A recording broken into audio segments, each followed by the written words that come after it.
Good morning mga idol. Welcome back sa ating panibagong vlog. 1 year anniversary namin mga idol. Kaya magsisimba kami sa St. Vincent. So ang original plan ko talaga mga idol is pupunta kami ng magsisimba kami ng Manawag. Kaso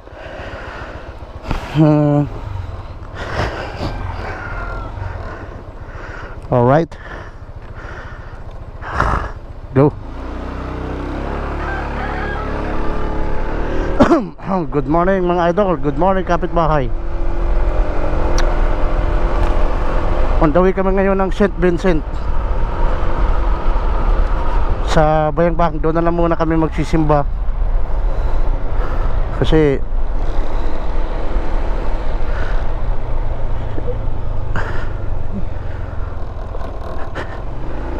di pa naman tayo nakakapagsimba doon. So doon muna natin pinili na magsimba.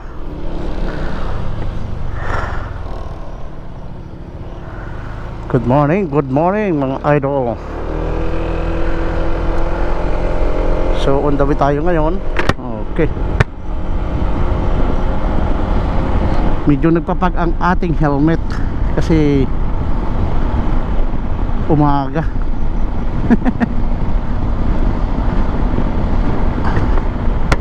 Angat natin ng kaunti. So mga idol, pagpasensyahan nyo na kung medyo maingay, gawa ng wala tayong inilagay sa ating visor ng helmet. Wala tayong nilagay na anti-fog. So medyo din talaga, medyo hassle, pero okay lang. So ngayon mga idol, ang gamit nating motor ay ang ating EDB 160 na hiniram muna natin sa ating stepfather. Gawa ng yung aking motor ay hindi pa nagagawa. Mayroon akong hindi na sa inyo mga idol na kwento na 2 months ago nagkaroon tayo ng aksidente. Hindi naman malala yung aksidente na nangyari sa akin. Medyo di naman tayo napagastos ng malaki, that unlike ng iba na kapag na-aksidente malaki yung nagagastos. Pero sa ating disgrasya sa motor, so umorder na ako ng pyesa. Yung pyesa na binili ko, in-order ko from Gaspaholic, inabot lang siya ng 8,000, around 8,000 lang. So expected ko na darating yon ng mga around before end of the month. Usually hindi ko sure hindi kami makapag-usap ng partner ko, gagawa ng isa lang yung intercom ng nadala ng helmet ko, kasi yung ginagamit ko na helmet hindi pwede na dahil may problema na yun. So nandun yung isang intercom, kaya hindi ko maano pa. So ang oras natin mga idol ngayon is 5:27 AM in the morning. O daw tayo ngayon sa St. Vincent kasi doon namin napagkasundoan ng partner ko na magsimba na lang muna to celebrating my first anniversary. So masaya naman siya mga idol. All goods naman ang lahat. GoPro Hero 7. Di pa tayo nakakapag-upgrades ng primary camera natin, pero soon baka makapag-upgrades tayo, kasi medyo alam mo na, napapag-iwanan na tayo ng ibang mga motovlogger na nakapag-upgrades na. Like itong Insta3 Export natin, kakabili ko lang, wala pang 1 year may lumabas na X6, kung di ako nagkakamali. Yung bagong labas na X6 ng Insta360, mas pinaliit siya at compact. kaya medyo maganda tingnan. So mamaya na natin mga idol bubuksan yung ano, isa Insta360 kapag malapit na tayo dun sa ano, simbahan sa St. Vincent. Oo nga pala mga idol, first time natin na pupunta ng St. Vincent at doon magsisimba. Nakapagmanawag na rin siya. So ngayon dali naman natin siya doon sa simbahan sa St. Vincent. Okay mga idol, so sige, doon na tayo.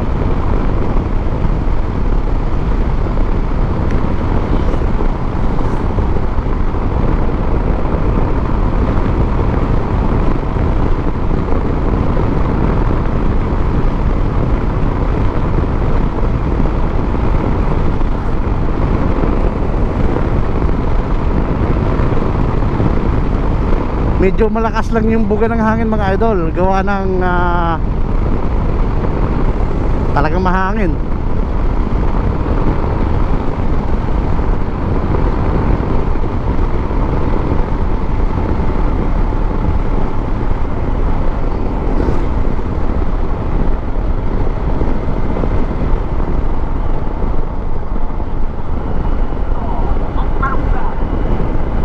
So malapit tayo sa bayan ng Basista mga idol.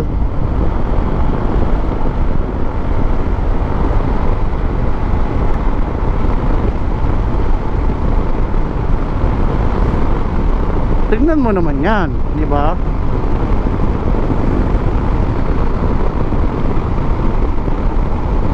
Bayan ng Basista.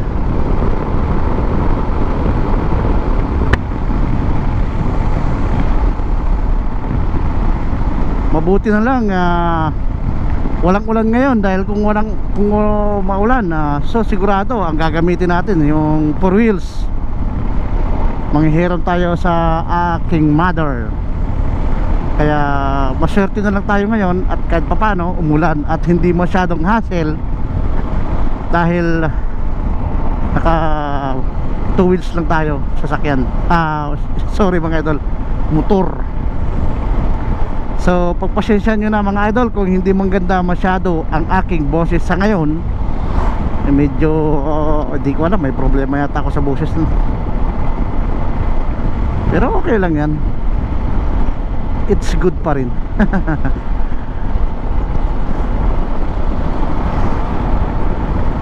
Diba? It's good pa rin, it's good to be true. Kagabi mga idol, ginawa natin ng paraan na yung selfie stick ng Insta360 natin na maikabit, gawa ng, alam mo na. Para naman all goods. Pinatay ko muna kasi medyo malayo-layo pa naman, madilim pa naman yung paligid, pero malay natin, mamaya i-open natin yan. So dumaan na tayo sa bayan ng Basista. Actually malapit lang naman yung St. Vincent na pupuntahan namin eh. Ang araw ngayon is Friday, August 21. So I hope na after nito, siguro by end of the August, makauwi na kami ng Mindoro sa lugar ng aking partner, para makapagbakasyon man lang, di ba? Para nang sa ganon eh, makita ko rin naman yung lugar nila. Gusto ko magpapamasyal sa lugar nila at the same time, para naman eh makilala ko rin ng mga family niya, kasi family ko na-meet niya ng lahat. So gusto ko naman ma-meet yung kanyang mga kapatid, magulang at mga yung pang mga kamag-anakan.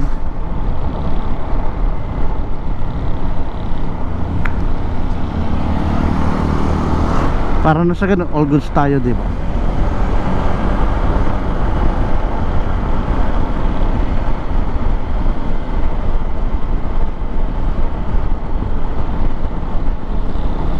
Okay, nasa kalagitnaan na tayo ng ating pagta-travel.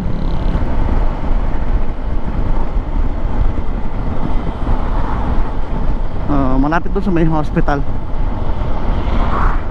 kasi doon medyo malapit na eh. di ba?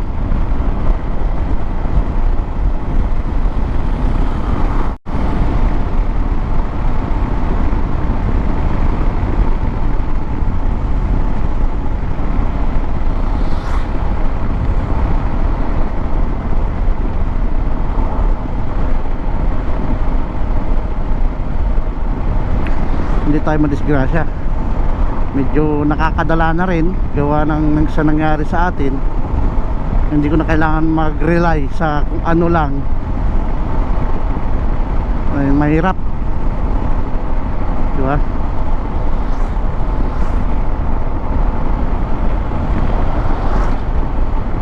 So dito siguro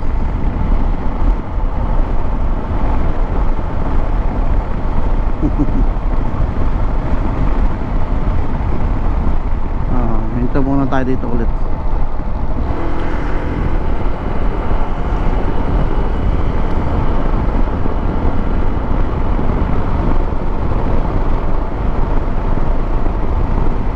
Sakto, malapit na tayo sa St. Vincent.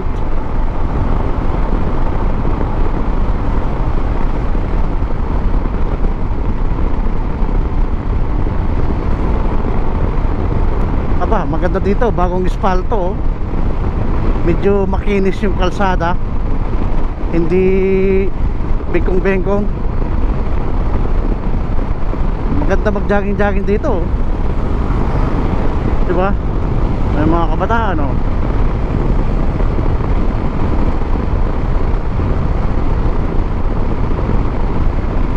Kinis sa kalsada, eh.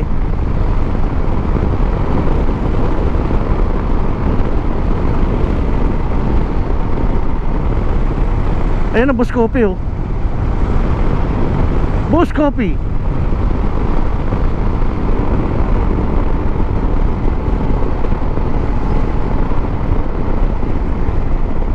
Nakakamiss din yung big bike ko. 2 buwan ko nang hindi nagagamit.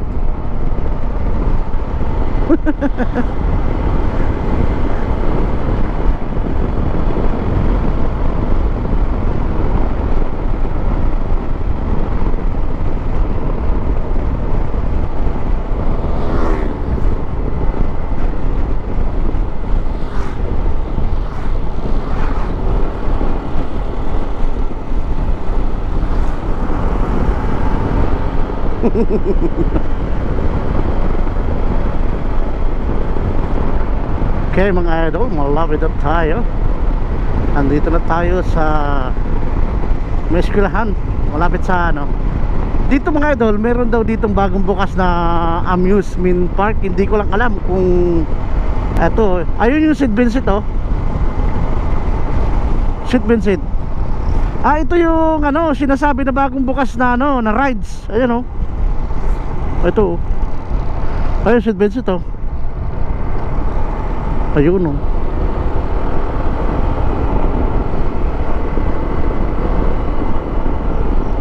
So mga idol, nandito na tayo.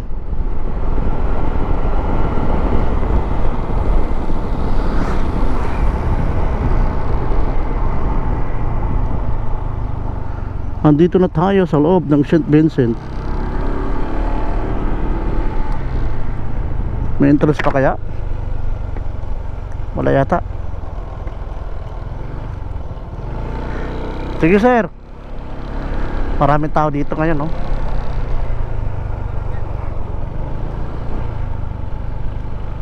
Ayun, ang ganda, di ba?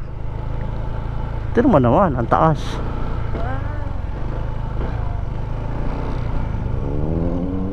Ayun, nakabig bike. Sino kaya yan? SE yung gamit niya, Ninja.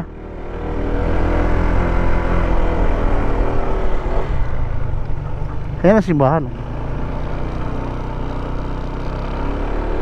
So mga idol, nandito tayo. Ayan ang simbahan, no? So dito tayo parada.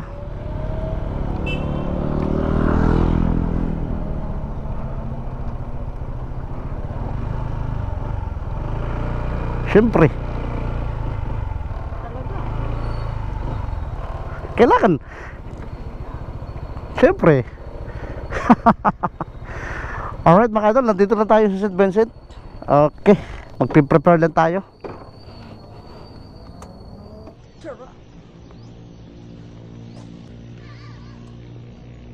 Siyempre. Ayun. Oh my God. Look at St. Vincent. tallest.